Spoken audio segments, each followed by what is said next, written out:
আমাদের সামনে প্রধান বক্তার অত্যন্ত গুরুত্বপূর্ণ আলোচনা পেশ করেছেন আমার অত্যন্ত প্রিয়জন চকরিয়া আনোয়ারুল উলুম কামিল মাদ্রাসার উপাধ্যক্ষ বাংলাদেশ মজলিসুল মুফাসসিরিন কক্সবাজার জেলার সভাপতি জনাব মাওলানা শফিউল হক জেহাদি সাহেব, উপস্থিত হযরত উলামায়ে কেরাম, সম্মানিত মুরব্বিয়ানে আযম, ছোট বড় সর্বস্তরের বিরাদরান ইসলাম, পর্দার আড়ালে পর্দানশীন মা ও বোনেরা, আসসালামু আলাইকুম ওয়া রাহমাতুল্লাহি ওয়া বারাকাতুহু। শুরুতেই মহান আল্লাহ তাআলার দরবারে শুকরিয়া জানাচ্ছি, যিনি আজকে আমাদেরকে এই মজলিসে কোরআনের কথা শোনার সুযোগ করে দিয়েছেন। আমরা সবাই বলি আলহামদুলিল্লাহ। আলোচনা মূলত শেষ হয়ে গেছে। আমি কক্সবাজারে অত্যন্ত ব্যস্ত থাকার কারণে দ্রুত আসতে পারি নাই। এই জন্য প্রধান বক্তার আলোচনার পরে আমাকে সুযোগ দেওয়া হয়েছে। আমি কয়েক মিনিটের মধ্যে শেষ করবো ইনশাআল্লাহ। এরপরে শফিউল হক জেহাদি সাহেব মোনাজাত করবেন ইনশাআল্লাহ। মোনাজাতের পরে আমরা একসাথে চলে যাব। তো এখন মূলত আর ওয়াজ করার সময় নয়, শুধু দুই তিনটা কথা আপনাদের খেদমতে পেশ করব। আজকে এটা সিরাতুন নবী সাল্লাল্লাহু আলাইহি ওয়াসাল্লাম মাহফিল। বিভিন্ন ধরনের মাহফিল হয়। কোন মাহফিলের নাম দেওয়া হয় তাফসীরুল কোরআন মাহফিল, কোন মাহফিলের নাম দেওয়া হয় ইসলামী সম্মেলন, কোন মাহফিলের নাম দেওয়া হয় ওয়াজ মাহফিল, কোন মাহফিলের নাম দেওয়া হয় সিরাতুন নবী মাহফিল। আসলে সবগুলো মিলিয়ে ঘটনা একটাই, ঠিক কিনা?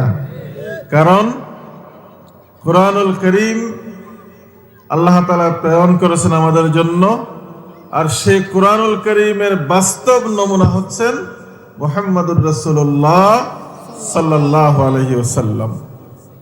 হযরত আয়েশা সিদ্দিকা রাদিয়াল্লাহু তাআলা আনহাকে কিছু সাহাবা রাসূলের ইন্তেকালের পরে প্রশ্ন করেছিলেন যে, মা আমাদেরকে বলুন রাসূলুল্লাহ সাল্লাল্লাহু আলাইহি ওয়াসাল্লামের সিরাত কেমন ছিল, রাসূলের চরিত্র কেমন ছিল। তখন তিনি প্রশ্ন করলেন, আপনারা কি কোরআন পড়েন নাই? কানা খুলুকুহুল কোরআন, কোরআন যেরকম রাসূলও সেরকম। কোরআনের বাস্তব নমুনা হচ্ছেন মুহাম্মদুর রাসূলুল্লাহ সাল্লাল্লাহু আলাইহি ওয়াসাল্লাম। আল্লাহ তাআলা বিশ্ব মানবতার মুক্তির জন্য মুহাম্মদুর রাসূলুল্লাহ সাল্লাল্লাহু আলাইহি ওয়াসাল্লামকে পাঠিয়েছেন এবং তার কাছেই আল্লাহ তাআলা মহাগ্রন্থ আল কোরআন নাজিল করেছেন। সেই কোরআনের আলোকে রাসূলুল্লাহ সাল্লাল্লাহু আলাইহি ওয়াসাল্লাম নিজের জীবনও গঠন করেছেন, এই সমাজকেও গঠন করার চেষ্টা করেছেন। এজন্য পৃথিবীর সর্বোত্তম মানুষ হচ্ছেন মুহাম্মদুর রাসূলুল্লাহ সাল্লাল্লাহু আলাইহি ওয়াসাল্লাম। শুধু মুসলমান নয়, অমুসলিম বিজ্ঞানীরা, গবেষকরাও স্বীকার করতে বাধ্য হয়েছেন পৃথিবীর সর্বশ্রেষ্ঠ মানুষ হচ্ছেন মুহাম্মদুর রাসূলুল্লাহ সাল্লাল্লাহু আলাইহি ওয়াসাল্লাম। এজন্য মাইকেল এইচ হার্ট নামে একজন ইংরেজ গবেষক, তিনি মুসলমান না, তিনি বিশ্বের 100 জন মানুষের জীবন নিয়ে গবেষণা করেছেন। 100 জন মানুষের জীবন নিয়ে গবেষণা করে তিনি একটা বই লিখেছেন, তার নাম হচ্ছে দি 100। 100 মানে কি? 100। 100 মানুষের জীবনে তিনি লিখেছেন। সে 100 মানুষের জীবন নিয়ে দি 100 নামে যে বই তিনি রচনা করেছেন, তার 1 নম্বরে যার নাম দিয়েছেন তিনি হচ্ছেন মুহাম্মদুর রাসূলুল্লাহ সাল্লাল্লাহু আলাইহি ওয়াসাল্লাম। কেন দিয়েছেন তিনি সেটাও বলেছেন। কারণ এমন একটি সময়ে মুহাম্মদুর রাসূলুল্লাহ সাল্লাল্লাহু আলাইহি ওয়াসাল্লাম পৃথিবীতে আগমন করেছেন যখন পৃথিবীর অবস্থা সবচেয়ে খারাপ ছিল। সবচেয়ে কি ছিল? খারাপ ছিল। আমরা বলি না মাঝে মাঝে জামানা খারাপ, এরকম বলি না আমরা? অথবা যে জমানা খারাপ, এখন খারাপ জমানা তাই বললাম ভাই, বলে কিনা? পৃথিবীর ইতিহাসে সবচেয়ে খারাপ জমানা ছিল যে জমানায় রাসূল দুনিয়াতে কি করেছেন? আগমন করেছেন। কেমন খারাপ ছিল?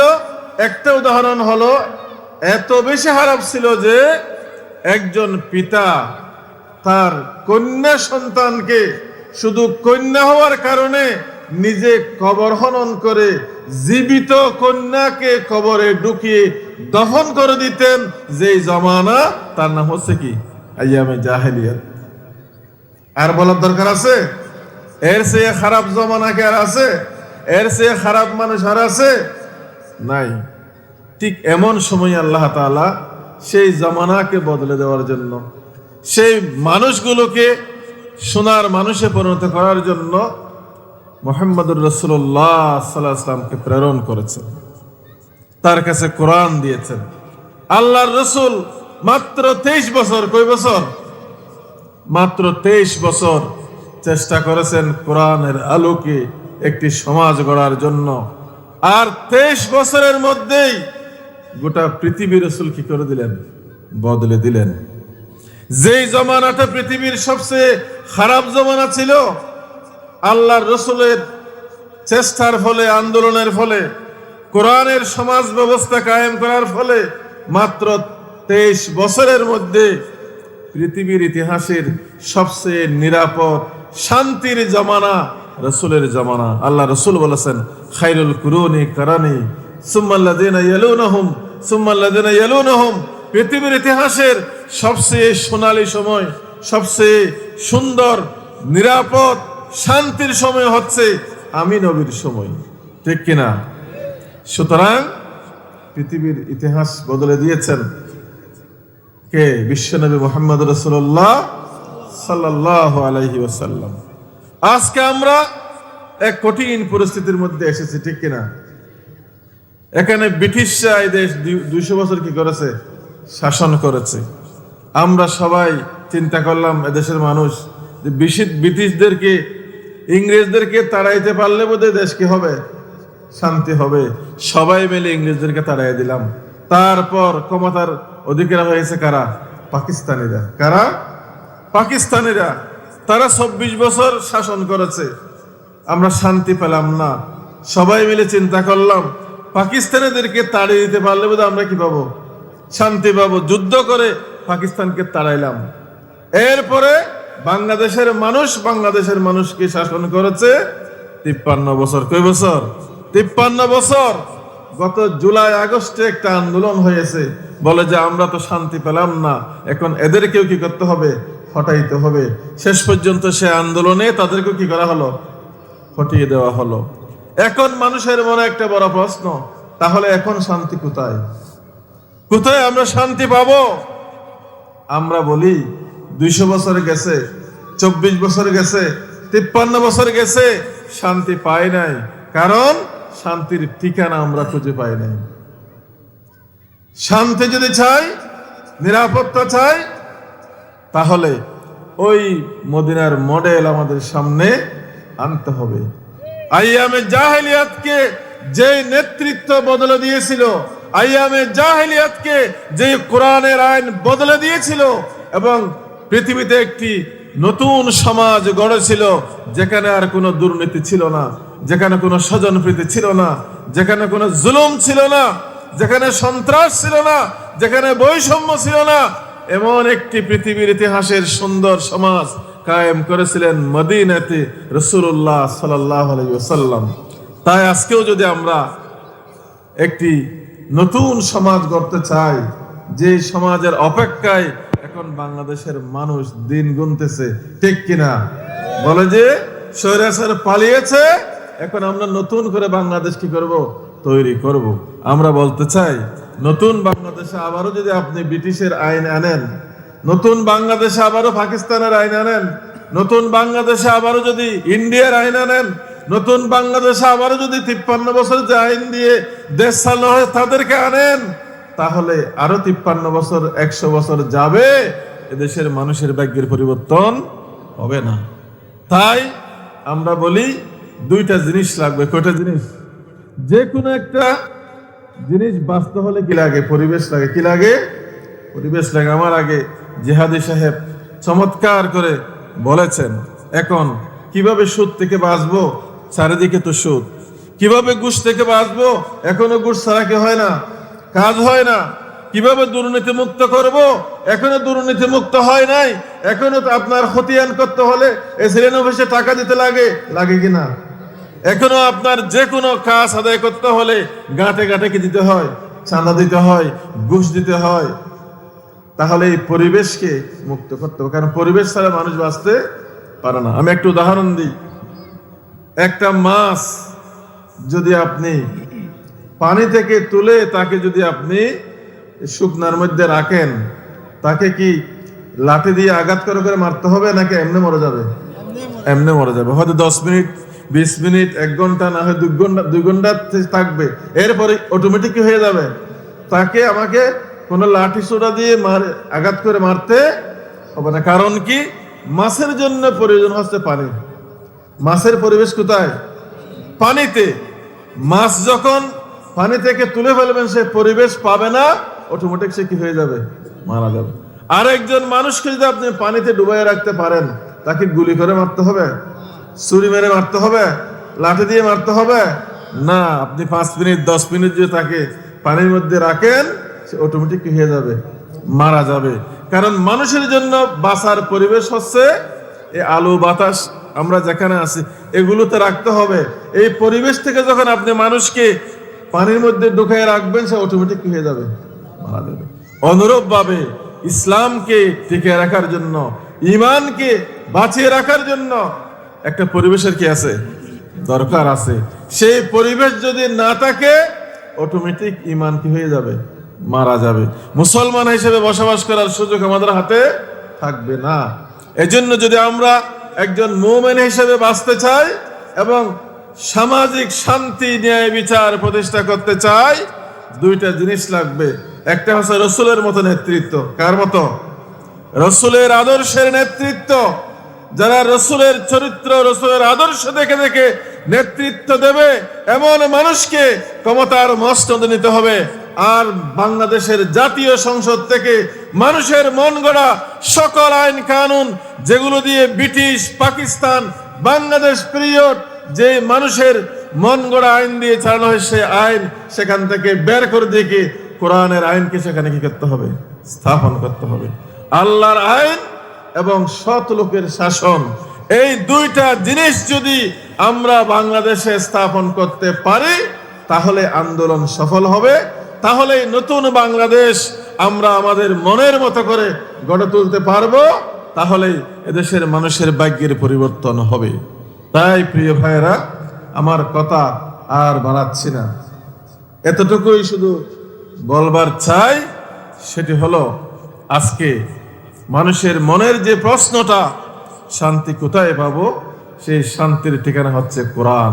শান্তির ঠিকানা কি? কোরআন।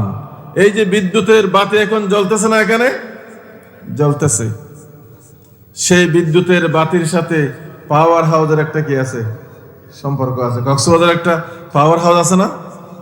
আচ্ছা বলেন তো, পাওয়ার হাউসের সাথে যদি মাঝখানে লাইন কেটে যায়, এখানে বিদ্যুৎ জ্বলবে? জ্বলবে না। অনুরূপ ভাবে শান্তির পাওয়ার হাউস হচ্ছে কোরআন। আল্লাহ তাআলা কোরআনুল কারীমে বলেছেন, ইয়াহদি বিহিল্লাহু মান ইত্তাবা রিদওয়ানাহু সুবুলাস সালাম। সুবুল মানে রাস্তা, সালাম মানে শান্তি। শান্তির রাস্তা হচ্ছে কি? কোরআন। সেই কোরআন থেকে আমরা যদি সম্পর্ক ছিন্ন করি, তাহলে কি আমরা শান্তি পাবো? না। এজন্য কোরআনের সাথে সম্পর্ক স্থাপন করতে হবে, তাহলে এই পৃথিবীতে শান্তি পাওয়া যাবে। তাই আসুন, 5ই আগস্টে আমাদের ছাত্র জনতার বুকের তাজা রক্ত বিলিয়ে দেওয়ার বিনিময়ে আমরা যে নতুন বাংলাদেশ পেয়েছি, সেখানে আমরা কোরআনের আলো আমরা জ্বালি। কাউকে মারার দরকার হবে না, গালি দেওয়ার দরকার হবে না। কারণ একটা জিনিস খেয়াল করবেন, আলো যখন আসবে, অন্ধকার এমনিতে কি হয়ে যাবে? চলে যাবে। সারা রাত অন্ধকারের পরে পূর্ব দিক থেকে যখন সূর্য উদিত হয়, তখন অন্ধকার কি থাকে না পালিয়ে যায়? আলো আসলে অন্ধকার কি হবে? পালিয়ে যাবে। সুতরাং যদি এই দেশে কোরআন আসে, কোরআনের রাজ এখানে কায়েম হয়, চোর, বাটপার, সন্ত্রাসী, স্বৈরাচার এমনিতে কি হয়ে যাবে? পালিয়ে যাবে। সুতরাং আসুন, আমরা পার্লামেন্টে কোরআনকে নেওয়ার ব্যবস্থা করি, কোরআনের আলো আমরা সেখান থেকে জ্বালি, তাহলে সারা বাংলাদেশ কোরআনের আলোতে আলোকিত হবে ইনশাআল্লাহ। সারা দেশ সন্ত্রাস মুক্ত হবে ইনশাআল্লাহ। মানুষের ভাগ্যের পরিবর্তন হবে ইনশাআল্লাহ। কোরআনের পতাকা উড়বে ইনশাআল্লাহ। এই পৃথিবীতে যতদিন কোরআন রাষ্ট্র ক্ষমতায় ছিল, মুসলমান নেতারা, মুসলমান রাজারা কোরআনকে আইন হিসেবে গ্রহণ করেছিল, ততদিন সারা বিশ্বের বুকে কলমার পতাকা উড়েছিল, ঠিক কিনা? হযরত উমর যখন এই দেশ শাসন করতেছিলেন, পৃথিবীর খলিফা ছিলেন, তখন পৃথিবীর অর্ধেকের চেয়ে বেশি, দুনিয়ার অর্ধেকের চেয়ে বেশি জায়গায় লা ইলাহা ইল্লাল্লাহ মুহাম্মাদুর রাসূলুল্লাহর পতাকা উড়েছিল। যখন কোরআন রাষ্ট্র ক্ষমতায় ছিল, সারা দুনিয়াতে মুসলমানদের রাজত্ব ছিল। আর যখন কোরআনকে রাষ্ট্র ক্ষমতা থেকে সরিয়ে দেওয়া হয়েছে, মুসলমান দুনিয়ার নেতৃত্ব থেকে কি হয়ে গেছে? সরে গেছে। এই ভারতকে মুসলমানরা শাসন করেছে 850 বছর। কয় বছর? 850 বছর ইন্ডিয়াকে মুসলমানরা শাসন করেছে। আজকে সেই ব্রাহ্মণ্যবাদী ভারতেরা আমাদের উপর চোখ তুলে তাকায়।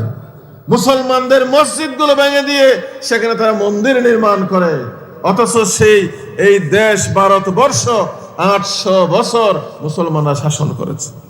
তাই আবারও যদি মুসলমানরা বিশ্বে নেতৃত্ব দিতে চায়, রাজত্ব ফিরে পেতে চায়, কোরআনের কাছে ফিরে যেতে হবে। কোরআনের শাসন ব্যবস্থা কায়েম করতে হবে। আল্লাহ তাআলা আমাদের সবাইকে কোরআনের সাথে সম্পর্ক স্থাপন করার, কোরআনের শাসন ব্যবস্থা কায়েম করার ক্ষেত্রে আমাদের সবাইকে ঐক্যবদ্ধ হওয়ার তৌফিক আল্লাহ তাআলা দান করুন। আর আমার ভাই যারা আজকের এই সুন্দর মাহফিল আয়োজন করেছেন, আল্লাহ তাআলা আমার এই আয়োজক যারা আছেন তাদেরকেও কোরআনের জন্য, ইসলামের জন্য কবুল করুন। আমরা সবাই বলে আমিন। ওয়া আখিরু দাওয়ানা আলহামদুলিল্লাহি রাব্বিল আলামিন। আসসালামু আলাইকুম ওয়া রাহমাতুল্লাহি ওয়া বারাকাতুহু।